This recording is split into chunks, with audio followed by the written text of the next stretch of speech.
Hi student, देखो हम लोग जो है कि पाचन तंत्र के पहले अंग मुख गुहा के बारे में अच्छी तरह से पढ़ चुके हैं। हमारे पहले वीडियो में देखो दांत के बारे में विस्तार से अध्ययन कर किए हैं, जीभ के बारे में अध्ययन से अच्छे से किए हैं। फिर उसके बाद अगले वीडियो में लाल ग्रंथियों का अध्ययन किए हैं। अब उसके बाद दूसरा अंग आता है ग्रास नाल। ग्रास नाल क्या होता है? ग्रास नली में जो है कि भोजन नहीं पचता है, भोजन इसमें पचता नहीं है। इसमें क्या होता है जो है कि क्रमानुकुंचन की गति होती है, समझ लो। यानी इसका मेन काम है, यानी इसमें ग्रास नली में भोजन नहीं पचता है, ठीक। और इसके बाद इसमें दूसरा समझ लो, इसमें कौन सी गति होती है? क्रमानुकुंचन की गति होती है, ठीक। जिससे क्या होता है कि हमारा भोजन जो है कि ग्रास नाल द्वारा आसानी से आमाशय में आ जाए। यानी जब ग्रास नाल में क्रमानुकुंचन की गति होती है तो क्रमानुकुंचन की गति से भोजन हमारा आसानी से ग्रास नली यानी आहार नाल से अपना होता हुआ भोजन हमारा किस में आता है? आमाशय में। बस देखो स्टूडेंट, बस ग्रास नली का यही काम है, यानी इसमें भोजन पचता नहीं है, केवल ये भोजन को लाने का काम करता है। कहां तक? आमाशय में।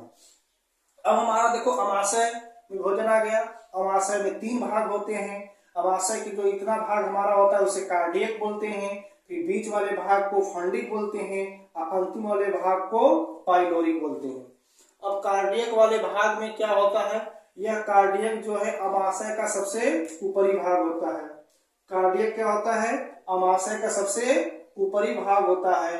कार्डियक में HCl पाया जाता है। क्या पाया जाता है? HCl पाया जाता है, जो कि क्या करता है भाई? यह जीवाणु को नाश करता है। यह क्या करता है? जीवाणु का नाश करता है, ठीक। कार्डियक जो HCl होता है हमारा, यह जीवाणु का नाश करता है और भोजन को ये क्या करता है? तोड़ता है, ठीक। अब जैसे कि अगर हमारे शरीर में हाइड्रोक्लोरिक की मात्रा जब बढ़ जाती है तो हमें क्या हो जाता है? अनपच हो जाता है। तो हमको क्या होता है? धुआइन ढेकार आने लगता है। तो जब धुआइन ढेकार आने लगता है तो उस समय हमको क्या होता है? यानी हमारे शरीर में क्या दिया जाता है? HCl की मात्रा को कम करने के लिए मैग्नीशियम हाइड्रोक्साइड, इसे क्या बोलते हैं? मैग्नीशियम हाइड्रोक्साइड, हाइड्रोक्लोरिक अम्ल की मात्रा को कम करने के लिए, ठीक। इस रूप में यानी जो हम लोग इनो पीते हैं उस इनो में हमको क्या मिलता है? Magnesium hydroxide. यानी यही जो है कि हाइड्रोक्लोरिक की मात्रा जब बढ़ जाती है तो धुआं बेकार आता है, तो अनुपच हो जाता है। तो उसकी मात्रा को कम करने के लिए हम लोगों को मैग्नीशियम हाइड्रोक्साइड लेते हैं, जो कि हमको इनो में आसानी से मिल जाता है, ठीक। अब स्टूडेंट देखो, हम लोग कार्डियक के बारे में जान गए कि ये आमाशय का ऊपरी भाग होता है और इसमें हाइड्रोक्लोरिक अम्ल बनता है। जो हाइड्रोक्लोरिक अम्ल क्या करता है? जीवाणुओं का नाश करता है और भोजन को तोड़ने का काम करता है। अब उसका दूसरा भाग हमारा क्या आता है? फंडिक। फंडिक में ये देखो रूजी नामक, ये क्या होता है भाई? रूजी नामक, इसको हम लोग बोलते हैं रूजी। रूजी नामक कांटेनुमा संरचना पाई जाती है, जो भोजन को क्या करता है?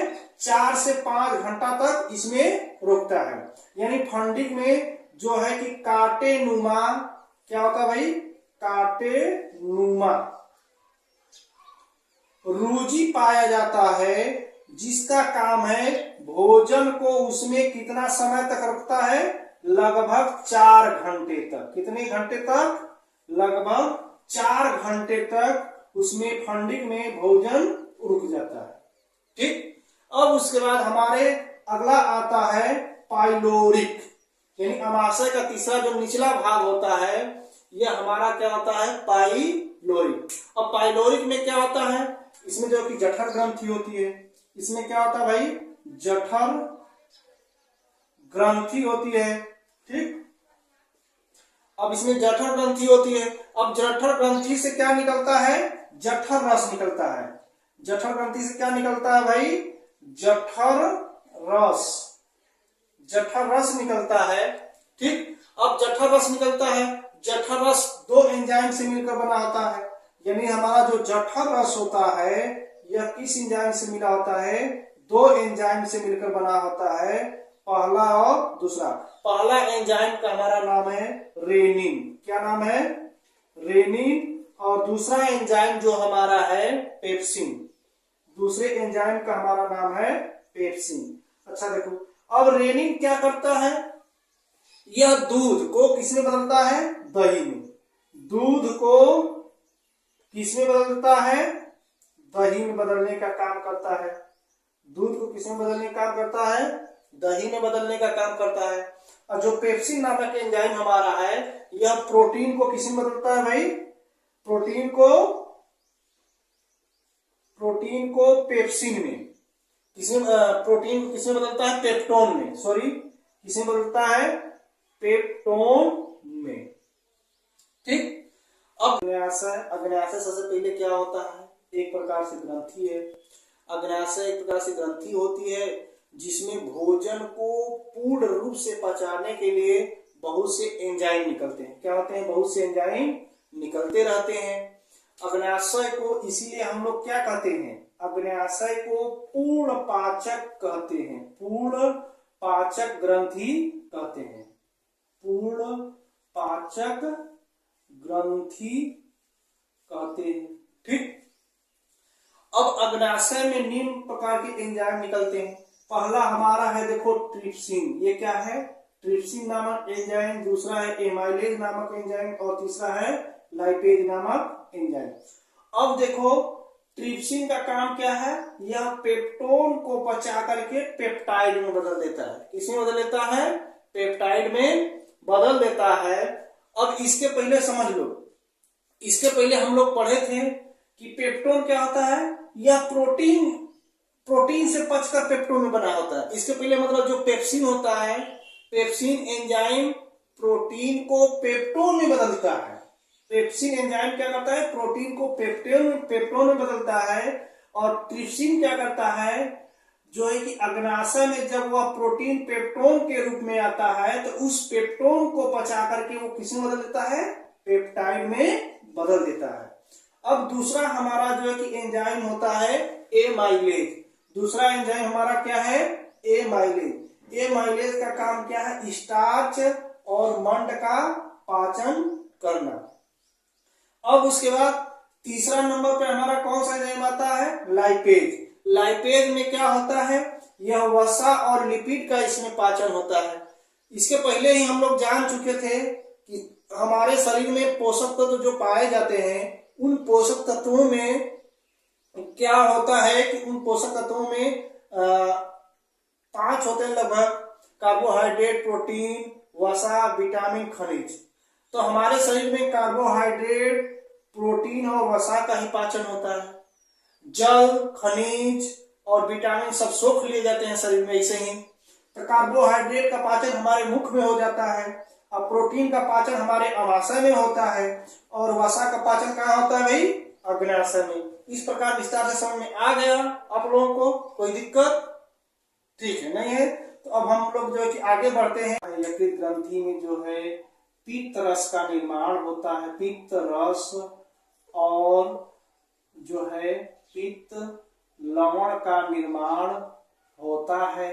ठीक, पित्त रस और पित्त लवण का निर्माण होता है। ठीक, अब इसमें सबसे पहले पित्त का पीएच मान, पित्त का पीएच मान कितना होता है? 8 होता है। पित्त रस का कार्य क्या है? सबसे पहले हम लोग जानेंगे पित्त रस का कार्य क्या है। पित्त रस का जो है काम है भोजन को क्षारीय करना, अर्थात ये क्या करता है? भोजन को क्षारीय करता है। ठीक, अब उसके बाद हमारा आता है दूसरा नंबर पर पित्त लवण। पित्त लवण का काम क्या है? पित्त लवण जो है कि वसा का पाचन करता है, वसा का पाचन करता है। अर्थात यह कौन सी क्रिया कहलाती है? इमल्सीकरण करण। यह कौन सी क्रिया है भाई? इमल्सीकरण। इमल्सीकरण का मतलब होता है कि वसा के बड़े बड़े गोलिकाओं को, अर्थात जो बड़े बड़े गोलिकाएं हैं, इन बड़े बड़े गोलिकाओं को छोटे छोटे गोलिकाओं में बदलना। ठीक, इमल्सीकरण का मतलब होता है बड़े बड़े गोलिकाओं को छोटे छोटे गोलिकाओं में बदलना। ठीक, अब क्या होता है, पित्त में एंजाइम ये नहीं पाया जाता है। पित्त में क्या होता है, पित्त में एंजाइम नहीं पाया जाता है। ठीक, अब उसके बाद आता है तीसरा नंबर हमारा आता है पित्ताशय। क्या आता है? पित्ताशय। पित्ताशय, पित्ताशय का काम क्या है? पित्ताशय जो है कि हमारा क्या करता है, यह पित्त का भंडार करता है। यह क्या होता है? पित्त का भंडारण। भंडारण का मतलब होता है स्टोरेज करना, यानी इकट्ठा करके रखना। पित्त को देखते हो ना कि पित्त का अजीब सा मतलब उसका स्वाद होता है। मुर्गे में इतना छोटा सा पित्त होता है, अगर वो कट जाता है तो उसका पूरा मांस जो है कि खराब हो जाता है। तो इसी तरह हम लोगों के भी शरीर में पित्त होता है, कभी कभी पित्त का मतलब आता है वैसा। अब उसके बाद जो है कि पित्त में एक भी एंजाइम नहीं पाया जाता है, फिर भी यह भोजन को पचाने का काम करता है। ठीक, अब उसके बाद आता है हमारा छोटी आंत। क्या आता है? छोटी आंत। छोटी आंत को हम लोग जो है कि स्मॉल इंटेस्टाइन कहते हैं। इसमें क्या होता है, भोजन का पूर्ण पाचन होता है। इसमें भोजन का क्या होता है, पूर्ण पाचन हो जाता है।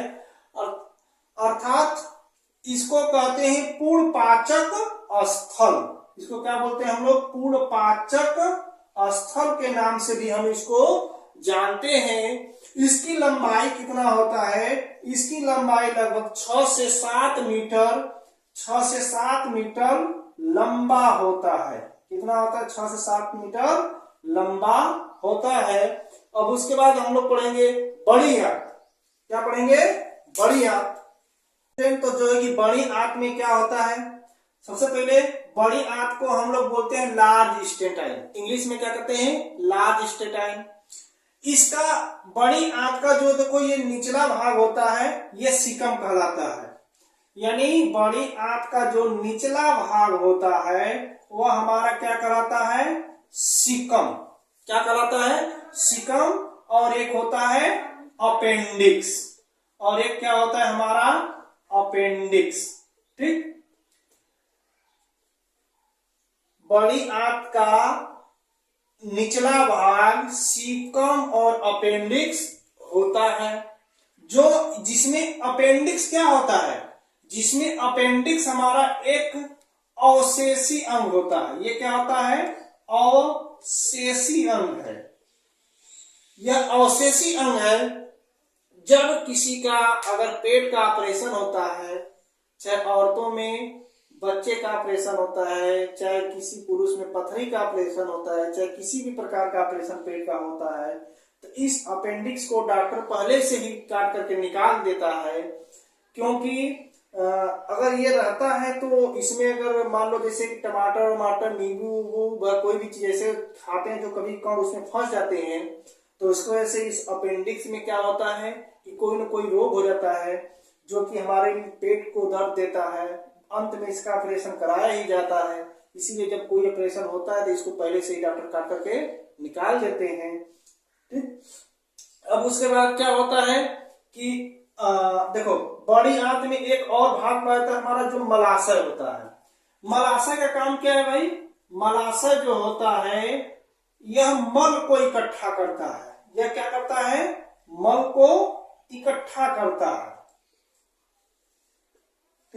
यह मल को इकट्ठा करने का काम करता है।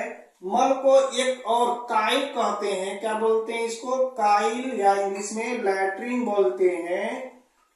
लैट्रिन के नाम से भी हम लोग जानते हैं। अब उसके बाद बड़ी आंत में ही देख लो हमारा ये गुदा द्वार बोलते हैं, जिसे गुदा द्वार या मल द्वार बोलते हैं, जिसके द्वारा ये हमारा काइल या मल क्या होता है? बाहर आता है। गुदा द्वार द्वारा जो है मल हमारा क्या होता है, बाहर आता है। ठीक, अच्छा, इस मलाशय में जो है, मलाशय में जो कि एक पाया जाता है बिलिरुबिन। क्या पाया जाता है? मलाशय में एक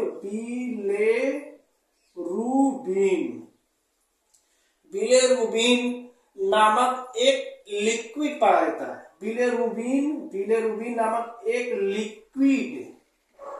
लिक्विड पाया जाता है, जो क्या करता है, बिलिरुबिन मल के रंग को क्या कर देता है, पीला कर देता है। मल के रंग को क्या कर देता है भाई, पीला कर देता है। ठीक, यानी लैट्रिन को क्या कर देता है, पीला कर देता है। इसीलिए हमारा देखो लैट्रिन का रंग कैसा दिखाता है, पीला। अब इसके बाद